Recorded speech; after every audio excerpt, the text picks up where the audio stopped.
tema dessa noite é multipliquem-se. Na transmissão o Bernard colocou multiplique-se. Gostei do singular, viu, Bernard? Porque cada um de nós precisamos aprender de fato a se multiplicar. E nós vamos entender isso tanto numa perspectiva de um casal tendo filhos, como também numa perspectiva da igreja, cada membro da igreja se multiplicando, através do fazer discípulos, através do evangelismo, através deste crescimento maravilhoso. Então o texto desta noite, nós vamos hoje finalizar o capítulo 1, Gênesis 1, versículos 28 a 31. Eu sempre peço para que os irmãos deixem as suas Bíblias abertas. Nós estamos usando uma versão nova, que se chama NAA, Nova Almeida Atualizada. Se você tem a Almeida antiga, de 1993, não se preocupe, é muito parecida. Então você vai conseguir ver e entender claramente. A diferença é só que essa daqui atualiza alguns termos para uma linguagem mais atual, uma vez que a outra é de 1993.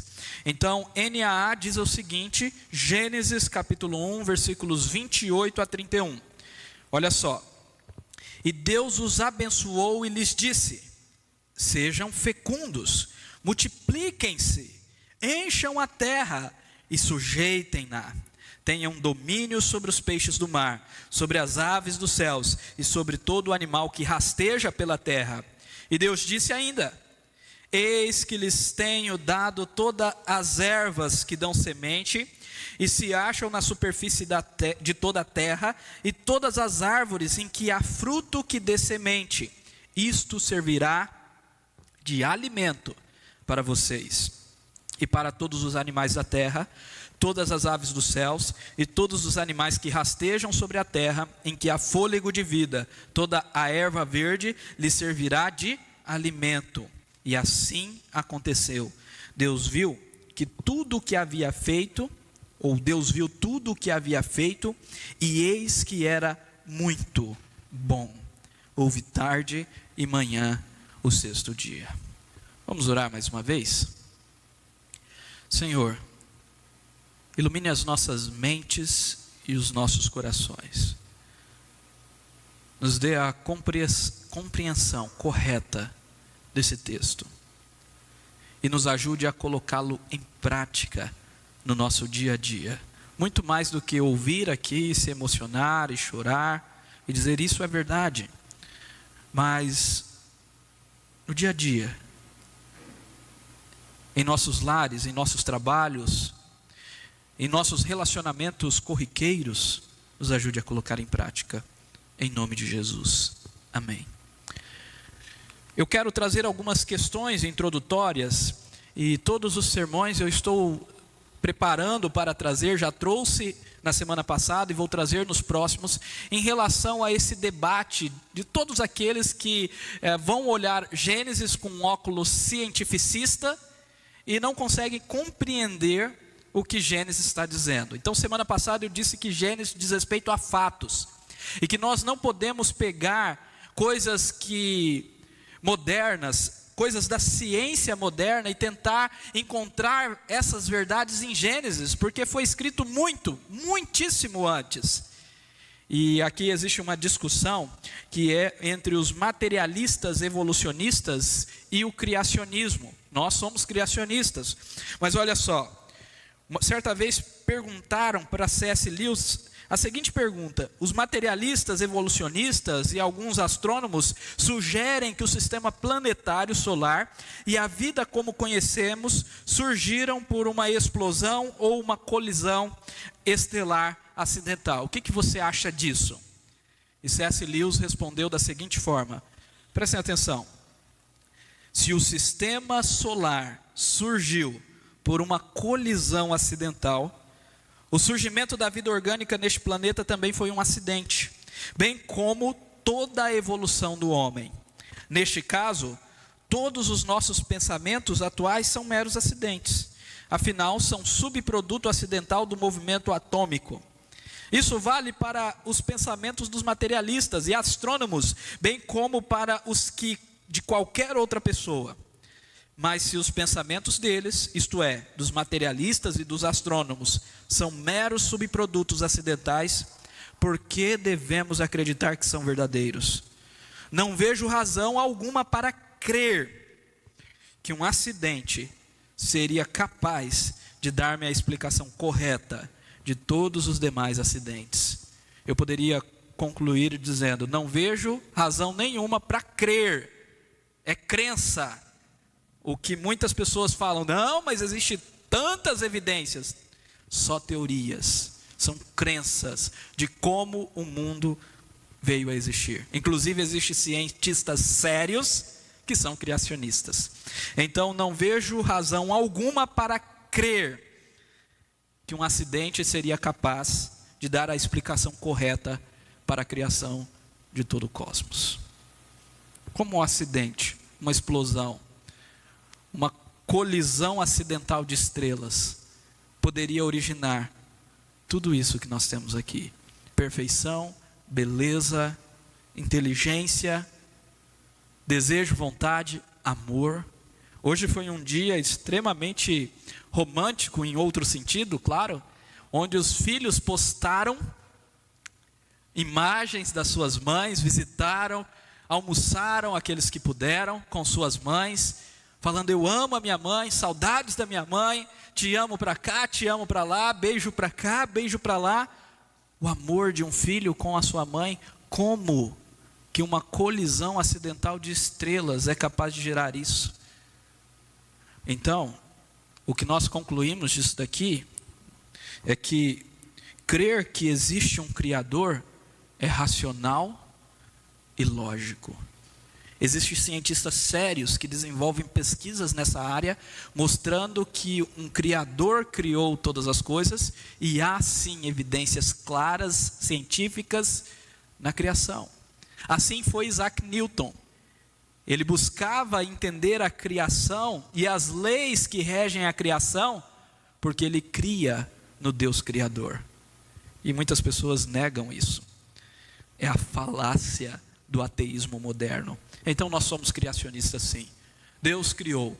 E por que somos criacionistas? Porque o criacionismo, a criação, está na base da nossa fé. E se nós não entendemos que Deus criou todas as coisas, nós não conseguimos entender, ou nós não vamos entender o motivo que precisamos da redenção e toda a história da redenção que a Bíblia nos ensina. Porque Deus nos criou e nos criou para Ele. Nós pecamos e por isso que existe todo o mal, todo o sentimento de vazio, toda a saudade pelo lar. Vocês já ouviram falar sobre isso? A saudade do lar?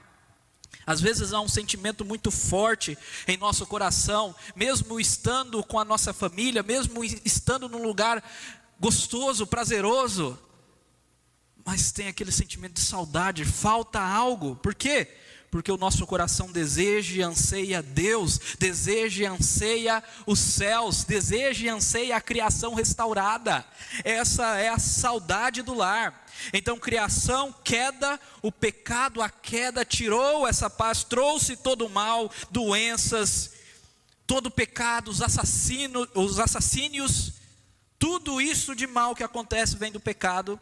Mas Cristo veio para resolver o problema através da sua morte, e um dia Ele retornará, concretizando, finalizando, consumando tudo aquilo que Ele já conquistou na cruz, mas que Ele está fazendo de pouco em pouco, até o grande dia que Ele fará tudo novo. Entenderam?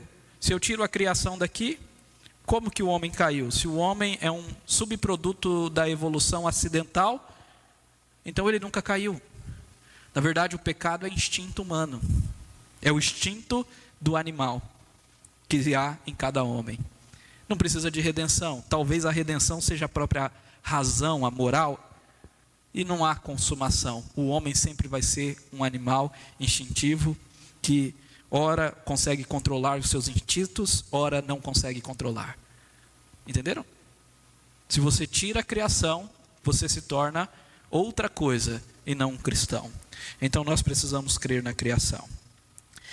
Nós vimos na semana passada em Gênesis capítulo 1, versículos 26 e 27, que Deus criou o homem e a mulher à sua imagem e semelhança. Isso significa que Deus imprimiu no homem a sua glória. E Deus deu aos homens, ao ser humano, ao homem e à sua mulher, macho e fêmea, Deus deu a eles o domínio sobre toda a criação. Eles foram criados para serem vice-gerentes de Deus. Sendo assim, o ser humano é a coroa da criação de Deus, para refletir a sua glória através da imagem de Deus. O ser humano, homem e mulher, são coroa da criação. O cristianismo coloca o homem e a mulher numa posição de destaque, de honra, enquanto o evolucionismo coloca o homem, o ser humano, apenas como mais um animal evoluído, que nada é melhor do que os outros. Não, para Deus o homem é a coroa da sua criação, para refletir a sua glória através da imagem que ele imprimiu no homem. Nós vimos sim que o pecado ofuscou essa imagem, mas que Cristo restaura essa imagem através da sua redenção. Bom, vamos para Gênesis capítulo 1, versículos 28 a 31. O tema dessa noite é multipliquem-se. Mas antes eu queria mostrar o que há nesse texto, nesses versículos que nós lemos. A primeira coisa que há nesse texto é a bênção da fecundidade e a ordem de povoar toda a terra. O versículo 28, a primeira parte, diz: e Deus os abençoou. Então é uma bênção, Deus está abençoando. Deus os abençoou e lhes disse. Deus fala. É interessante porque toda a criação do homem é diferente, porque no início, lá quando Deus decide criar o homem, Ele delibera entre si: façamos o homem, vamos fazer, todos nós vamos fazer o homem à nossa imagem e semelhança. Quem que está conversando? É o Pai, o Filho e o Espírito Santo. E agora então Deus abençoa o homem depois de criado, o homem e a mulher, e os ordena, dizendo: sejam fecundos, multipliquem-se, encham a terra e sujeitam-na. Eu quero trazer várias aplicações disso daqui, depois nós meditarmos nas divisões desse texto. Mas eu quero já dizer que aqui nós temos o que chamamos de mandato social. Os teólogos chamam essa parte de mandato social. É uma ordenança, um mandato de Deus para que nós vivamos em sociedade, para que nós criemos a sociedade por meio dos filhos, por meio da família. A família sempre é considerada a célula máter da sociedade. Então da família vem depois tribo, da tribo nações, cidades, estados, nações e por aí vai, vilas e por aí vai. Então, por meio da família, nós vivemos em sociedade. A família é o primeiro núcleo social que uma criança vem participar. Então este é o mandato social. E este mandato aparece em outros lugares, como por exemplo, quando por causa do pecado do homem, Deus deu um restart, iniciou de novo com a família de Noé, o dilúvio veio, e somente Noé e seus filhos e as noras dos seus filhos e sua esposa sobreviveram. Então Deus, lá em Gênesis capítulo 9, versículo 1, ele diz: Deus abençoou Noé e seus filhos, dizendo: sejam fecundos, multipliquem-se e enchem a terra. A mesma ordem, continuidade. Deus quer que isso aconteça. Gênesis 9, 7. Mas sejam fecundos e multipliquem-se, povoem a terra e multipliquem-se sobre ela. Olha só, 2 vezes aparece nesse versículo: multipliquem-se.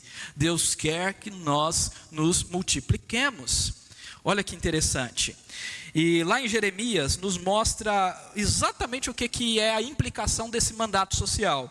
Quando lá em Jeremias, esse texto que nós vamos ler agora, que está nos slides, é um texto que é uma carta para os exilados.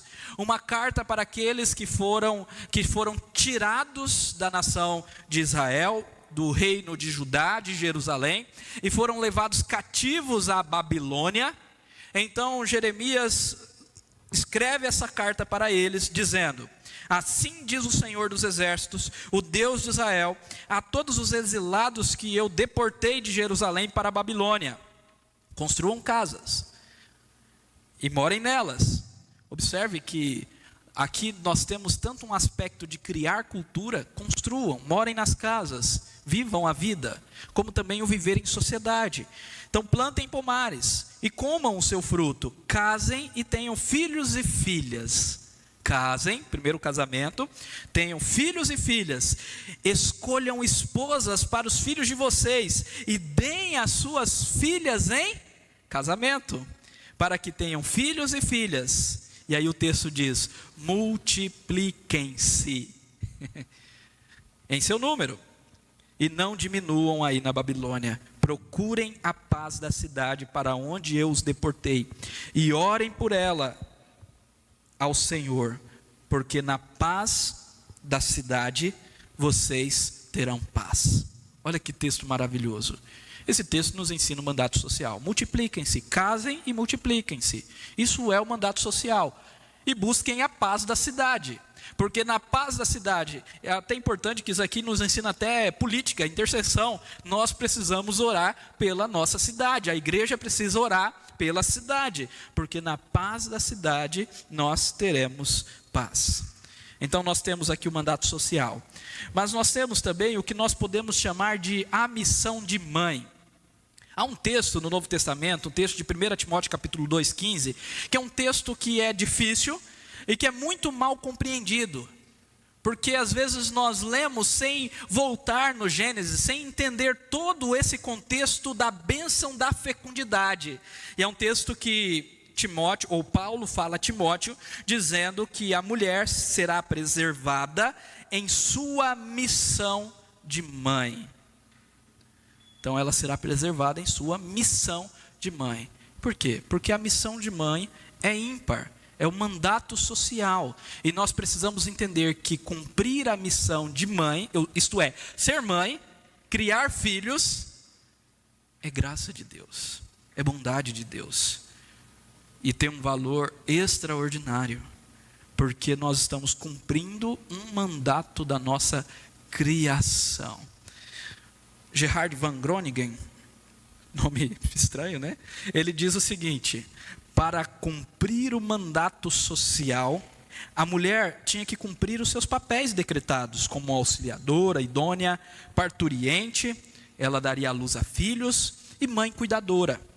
O homem também tinha que cumprir os seus papéis, reconhecendo a mulher como carne de sua carne e osso de seu osso. Ele tinha que trabalhar junto com ela, como agentes reais, ambos, rei e rainha, de Nárnia não, do Éden, estou em Nárnia aqui, reis e rainhas, ou rei e rainha, do Éden e da criação. Então eles tinham que trabalhar, eles tinham que desenvolver o trabalho deles como agentes reais, mas também o homem tinha que servir como cabeça, deixando seus pais, tomando a mulher e se unindo a ela.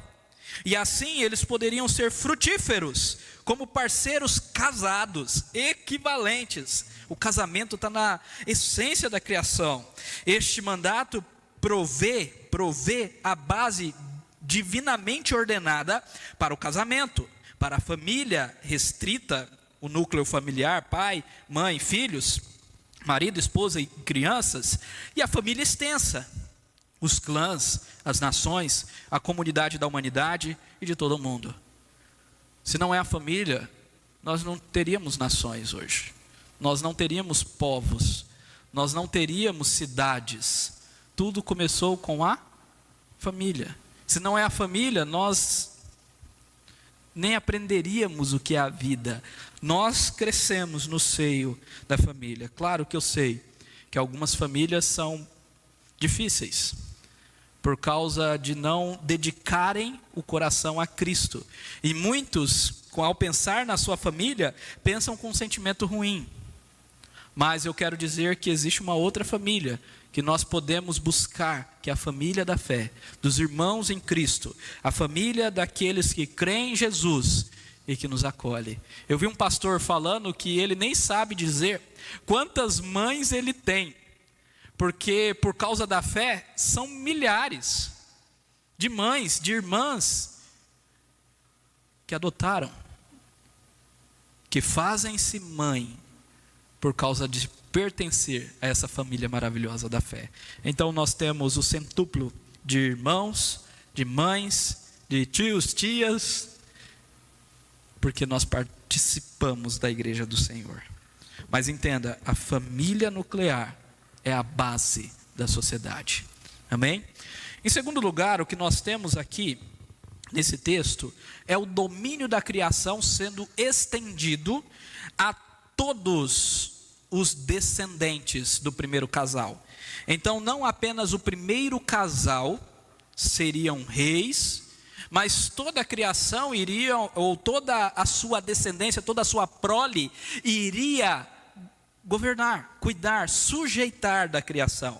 É isso que diz o versículo 28 ainda. Ele diz, olha, multipliquem, enchem a terra e sujeitem-na. Olha que está no plural.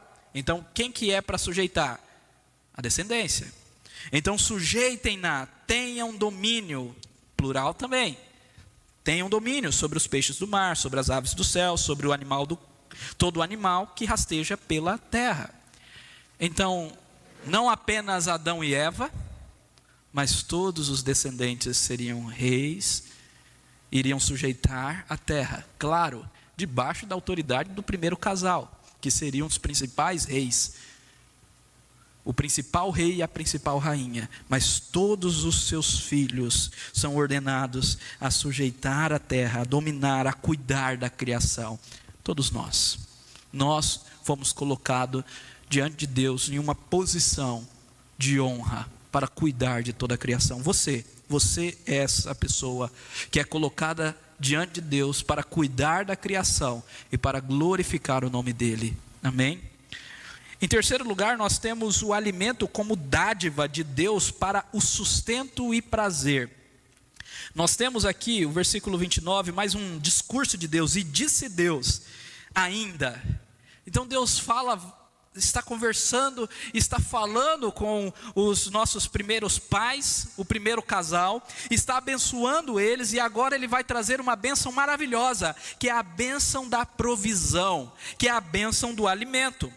Eis que lhes tenho dado, olha, é dádiva, é Deus que dá, o alimento vem de Deus, por isso que a gente agradece, é por isso que tem que ser com sinceridade a nossa gratidão. Eis que lhes tenho dado todas as ervas que dão semente e que se acham na superfície de toda a terra, e todas as árvores em que há fruto que dê semente, isso será de alimento para vocês, versículo 29, e no versículo 30 vai dizer que também será de alimento para os animais. Então Deus alimenta o homem e alimenta os animais, e Deus deu aqui as ervas em primeiro lugar, depois ele vai permitir que o homem coma os animais. Depois nós vamos ver isso. Mas na criação, Deus primeiramente concede a dádiva do alimento, das ervas, dos frutos. E ele planta um jardim. Nós vamos ver isso daqui 2 semanas. Que ele planta um jardim maravilhoso e coloca o homem nesse jardim, para o homem cultivar e guardar esse jardim, e para se alimentar de todas as árvores maravilhosas que há no jardim, menos uma. E o homem vai justamente na que não pode. Olha aí, se não é o que nós fazemos, né? Deus nos dá as coisas, Deus nos sacia, Deus provê em nosso lar, mas a gente enche a boca de reclamação, porque a gente queria, não era sanduíche gourmet de 20 e poucos reais, mas era pizza não sei da onde. Não é assim? Gente, não é assim? Mas Deus que dá. Agora, observe que ele dá uma variedade muito grande. Eu acho isso maravilhoso, porque, sim, é providência para o sustento, mas também para o prazer. Deus não estava preocupado apenas com sustento, porque senão ele teria feito apenas uma ração diária, um tipo de alimento apenas, totalmente nutricional e suficiente. Mas não é isso. Ele separou os nutrientes em alimentos diferentes, e ele nos deu uma variedade de alimentos para que a gente desfrute da criação, Porque Ele está preocupado com o prazer do homem. Da mesma forma, a fecundidade vem por meio da relação sexual, que tem a ver também com o prazer. Mas nós vamos falar sobre relação sexual depois, quando falarmos no texto que diz: e tornem-se os dois uma só carne. Mas olha só como Deus, o nosso Deus, Ele é maravilhoso. Entenda que muitas vezes o medo das pessoas de terem filhos é por falta de sustento. Casaram e ficam preocupados. Será que eu vou ter sustento para sustentar o meu filho? E observe que esse texto é muito claro em dizer: é Deus que nos sustenta e que sustenta toda a nossa prole. É Deus que provê e é Deus que nos dá. Olha só, após o dilúvio aconteceu também isso. E Deus permite ali, após o dilúvio, em Gênesis capítulo 9, 3, que Noé e seus filhos e a sua descendência, as esposas dos filhos, a esposa de Noé, comam também dos animais. Então primeiro ele dá as ervas, os frutos, e agora ele permite também que coma dos animais. Tudo que se move e vive servirá de alimento para vocês. Assim como lhes dei a erva verde, agora lhe dou todas as coisas. É Deus que dá e Deus deu todas as coisas. Claro que houve um período que Deus restringiu alguns animais. E essa restrição tem um motivo de saúde, higiênico, e também um motivo teológico. Mas o que nós entendemos é que no Novo Testamento, após a morte e ressurreição de Cristo, essa restrição de certos animais foi quebrada.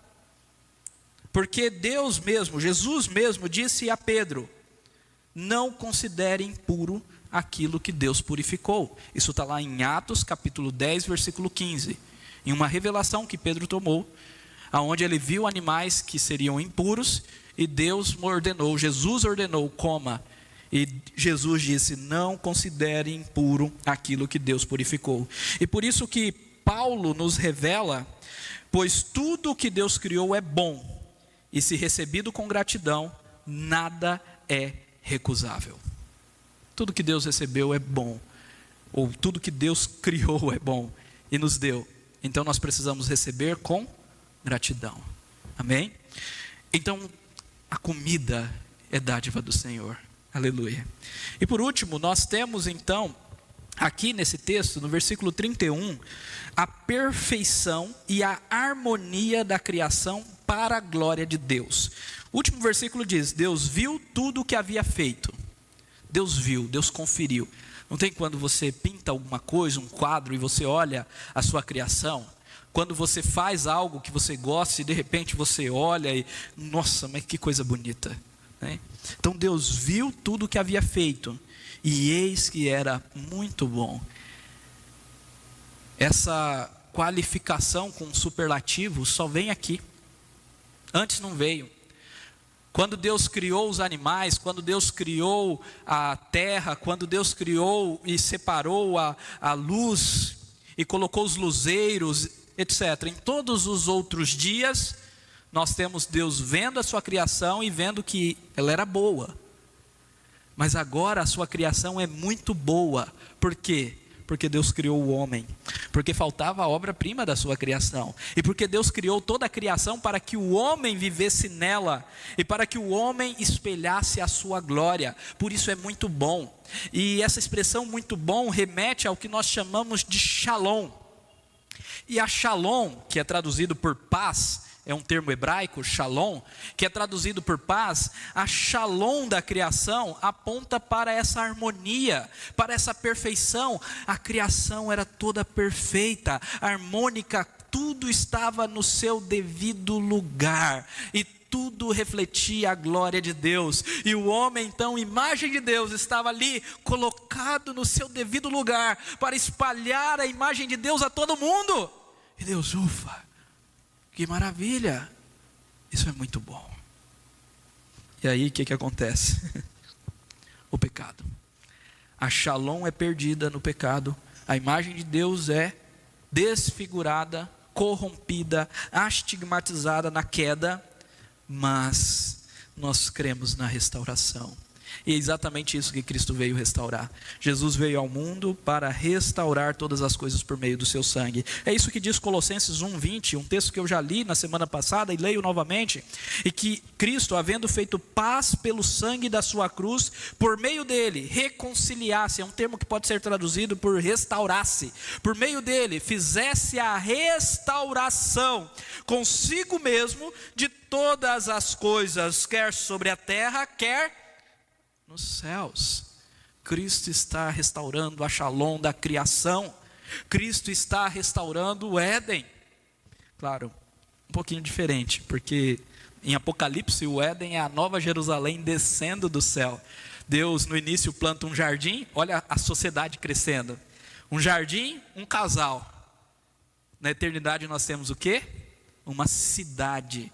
Porque esse casal multiplicou, porque a igreja multiplicou a glória de Deus, e porque então nós temos a multidão dos salvos formando uma grande cidade, e aonde nós habitaremos com Deus. Apocalipse 21:1 diz: vi novo céu e nova terra, ele fará tudo novo, pois o primeiro céu e a primeira terra passaram, e o mar já não existe. E o texto vai continuar dizendo que a cidade celestial desceu, e que Deus habitará com os homens, fará morada com os homens eternamente, e por isso a morte já não mais existirá. Aleluia. Esse é o texto. Viu que texto maravilhoso? Viu como a gente precisa de Gênesis para compreender todas as escrituras? Agora vamos meditar um pouquinho nessa ideia. Multipliquem-se. Essa é a ordem do versículo 28. O versículo 28 diz: sede fecundos e multipliquem-se, enchei a terra. O que está por trás disso? Eu já falei, mas para ficar muito claro, eu vou trazer algumas afirmações aqui. Primeiramente, o cumprimento do mandato social, pela fecundidade, tem o propósito de espalhar a imagem de Deus para todo mundo. Este é o propósito de Deus. Por isso que é muito importante. Por isso que ele repete em Noé.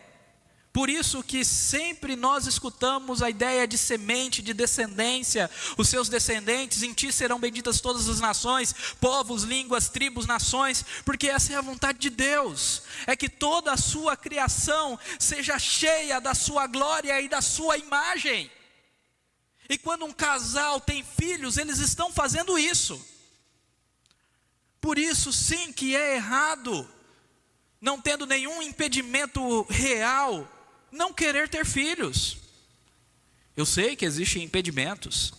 Eu sei que às vezes num contexto de uma missão no Iraque, onde os cristãos são mortos, decapitados, é prudente um casal não ter filhos. Eu entendo. Agora ganhando 7 mil por mês, em Goiânia, comendo todo dia, comida pedida no iFood, pudim da Doce Ju, e vira assim e fala: não, eu não tenho recursos para ter filhos. Não, eu quero é viver minha vida. Eu quero é ir para a praia, eu quero é viajar. Ter filhos para quê? Filho atrapalha. Já vi isso? Meu irmão, não entendeu o propósito criacional. Cresçam, multipliquem-se. A fecundidade é importante para espalhar a glória de Deus no mundo. Olha aqui que Abacuque 2,14 diz, um texto que se baseia a música que cantamos anteriormente. Porque a terra se encherá do conhecimento da glória do Senhor, como as águas cobrem o mar. E como que a terra vai se encher do conhecimento da glória do Senhor? Através da nossa multiplicação. Claro, não apenas da multiplicação biológica, mas de outra multiplicação.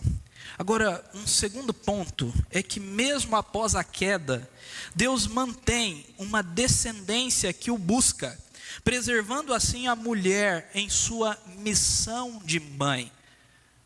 Quando Eva pecou, quando Adão pecou, e quando então o ser humano caiu no pecado e toda a sua descendência, consequentemente, porque eles eram os primeiros pais, representantes nossos. Quando todos então caíram no pecado, Deus poderia, vocês não vão ter filhos não, calma aí. Já que desfigurou, corrompeu a minha imagem, mas Deus não faz isso. Deus mantém a bênção da fecundidade. Por quê? Porque Ele tem um propósito, um plano redentivo. Porque Ele entende que vai vir um descendente da mulher. E observe, Jesus, Ele é nascido de mulher, mas Ele não tem pai humano. O seu pai é celestial. Olha a bênção da missão da mãe. Então vai vir um descendente de mulher, que vai pisar na cabeça da serpente, que vai destruir o poder da morte de Satanás, e que vai restaurar a criação. Então, desde o início, se vocês continuarem lendo o livro de Gênesis, vocês vão ver duas descendências. A descendência da serpente, que mata, que constrói a cidade foi feita, teve a sua origem nos filhos de Caim, que constrói a sua cidade debaixo de sangue, 2 assassinatos, e que posteriormente começa a ter relações sexuais promíscuas, Gênesis 6, aonde Deus então diz, basta, chega, vamos dar um restart, um reboot. Então Deus recomeça. Mas olha, sempre há 2 descendências, e uma descendência que Deus mantém fiel até o descendente, Jesus, e depois de Jesus, espalha para todo mundo. Todo aquele que crer, todo aquele que invoca o nome do Senhor Jesus Cristo é salvo. É isso que nós temos em Gênesis 3,15. Porém, inimizade entre você e a mulher, está falando para a serpente, entre a serpente e a mulher, entre a sua descendência, a descendência da serpente, os filhos de Satanás, e o descendente da mulher, que é Jesus, e toda essa descendência que leva até Jesus, e todos nós que viemos após a vinda de Jesus. Este lhe ferirá a cabeça, e você lhe ferirá o calcanhar, falando de Jesus. Então, mesmo após a queda, Deus mantém uma descendência, preservando assim a mulher em sua missão de mãe. Agora é o ponto, o pulo do gato. Existe uma correlação entre a ordenança, a fecundidade, a ordenança, a multiplicação e a missão da igreja de fazer discípulos. O primeiro Adão tinha como esposa Eva, e ela deveria multiplicar seus filhos para a glória do Senhor, apontando a imagem do Senhor. O segundo Adão, Cristo, também tem uma esposa, a igreja dele. E a igreja dele também tem que multiplicar. Como? Espalhando em todo mundo a glória de Cristo, as virtudes daquele que nos chamou das trevas para a sua maravilhosa luz, pregando o evangelho, fazendo discípulos. Então a missão da igreja tem uma correlação com essa ordenança pactual do mandato social de multiplicar. Assim como a um casal é dito multiplique, cresça, assim também é dito à igreja, aos membros da igreja. Cada membro deve multiplicar para a glória do Senhor, porque depois da queda, não adianta apenas ter filhos. Depois da queda, nós precisamos evangelizar os filhos para espelharem a imagem de Deus. Depois da queda, nós precisamos evangelizar as pessoas, porque a imagem de Deus está corrompida. Então por isso a igreja é importante. Se nós queremos que o mandato social se cumpra, se nós queremos a imagem de Deus espalhada por todo mundo, nós não podemos nos calar. É papel da igreja anunciar, espalhar a imagem, para que vidas sejam restauradas. Por quê, pastor? O quarto ponto. Através da redenção de Cristo, homens e mulheres se tornam filhos. Nós estamos falando de filhos, de descendência. Filhos de Deus, adotados por Deus, e tornam a espelhar a imagem de Deus. Eu falei que o pecado corrompeu a imagem de Deus, mas por meio da redenção, por meio da fé genuína e verdadeira, nós voltamos a espelhar a imagem de Deus gloriosa. É isso que Jesus diz, ou que João diz, no Evangelho de Jesus, segundo João, no capítulo 1, no versículo 12. Quando ele fala: mas a todos quantos o receberam Jesus, deu-lhes o poder, a autoridade, o direito de serem feitos, chamados filhos de Deus, a saber, os que creem em seu nome. Para ser filho de Deus, tem que crer em Cristo. E crendo em Cristo, nós voltamos a espelhar a imagem dele em toda a terra. Como colocar essas verdades na prática? 4 pontos para a gente encerrar. Primeiro, nós aprendemos hoje, e estamos aprendendo ao longo dessa série, que o propósito da criação é a glória de Deus. É a glória de Deus. Deus criou tudo para a sua glória, porque dele, por meio dele, para ele são todas as coisas. A ele a glória eternamente. Amém. Então, o propósito da criação é a glória de Deus. Por isso, olha só, se vocês comem, lembra da comida, a gente falou? Se vocês bebem, ou fazem qualquer outra coisa, façam tudo para a glória de Deus.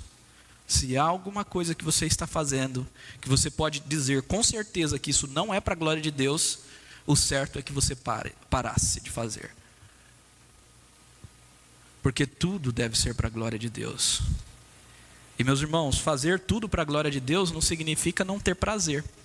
Não significa ser chato, cagueta, sei lá o que as pessoas chamam crente. Porque nós vimos que há muito prazer na criação. Deus colocou prazer. Prazer no casamento, prazer na comida, prazer no desfrute das coisas criadas. Aquela praia de Natal, viu, Heloísa? Que coisa maravilhosa. Prazer. Então, quer vocês comam, quer vocês bebam, ou façam qualquer outra coisa, façam para a glória de Deus, em nome de Jesus. Segundo, a igreja precisa compreender a sua missão de mãe. Estamos no Dia das Mães, então a igreja precisa compreender a sua missão de mãe. E cada um de seus membros, eu estou colocando no sentido individual, para que nós entendamos que não é a igreja institucional, que não é o pastor, que não é o Eide, que não é o Danilo, que é presbítero, é cada um de seus membros. É você que está escutando em sua casa, que é crente, que é servo do Senhor, que é membro da igreja, que já se batizou. Cada um dos seus membros precisa aprender a multiplicar. Como? Fazendo discípulos. Mateus 28, 19. Façam discípulos de todas as nações. Fazendo discípulos, evangelizando, ensinando a palavra. A igreja precisa aprender a sua missão de mãe. Terceiro, agora aplicando para o casamento e para a criação de filhos. Um dos propósitos do casamento, conforme a criação de Deus, é gerar filhos para espelharem a imagem de Deus. Se você é casado e não quer ter filho, coloque isso diante de Deus. Quando as pessoas perguntam quantos filhos vocês querem ter, a nossa resposta deve ser o quanto Deus quiser. Porque a nossa vida é para a glória de Deus. E é Ele que vai nos dar como flechas na mão do guerreiro, herança do Senhor. O fruto do ventre é o nosso galardão. Então entenda isso. Agora compreenda, e isso é importante, que por causa do pecado, os pais precisam evangelizar os seus filhos e ensiná-los a amarem através do exemplo. é só criar filhos, não é só colocar filhos ao mundo e pronto. É ensiná-los. Os filhos precisam ser evangelizados, ensinados no caminho do Senhor, ensinados a amar o Senhor através do exemplo. Eu insistentemente falo aos irmãos que essa é uma tarefa, um papel dos pais, porque os pais terceirizam. É o tio da escola dominical, é a tia da classe de crianças da igreja, são os professores do colégio. Aí se você coloca num colégio cristão, no IP, no Gotinhas do Saber, aí você fica descansado, é cristão e de boa teologia, então nem preciso ensinar, né? Vai aprender lá. Não! É o seu papel como pai. Por causa do pecado, há necessidade de levá-los aos pés da cruz, para que eles tornem a brilhar a imagem de Deus. Isso é através do exemplo. Eu tenho falado também que nós precisamos fazer culto no lar, diariamente. Meus irmãos, vocês comem diariamente? Vocês assistem TV diariamente? Os pais que têm os seus filhos diariamente, vocês fazem algo com eles, como assistir a TV, levar para brincar, levar para o colégio? Como que não fazem culto diário com seus filhos? Então, é uma questão de prioridade. Você não entendeu que o mais importante é conduzir as crianças para Deus, porque não entendeu o princípio da criação. Então os pais precisam evangelizar, precisam dedicar a educação cristã no lar. No lar. Pensem nisso. Se os pais têm criado seus filhos para serem médicos, advogados, esportistas, músicos, mas não criam para honrar e obedecer a Deus, eles fracassaram. Curva sua cabeça e ore.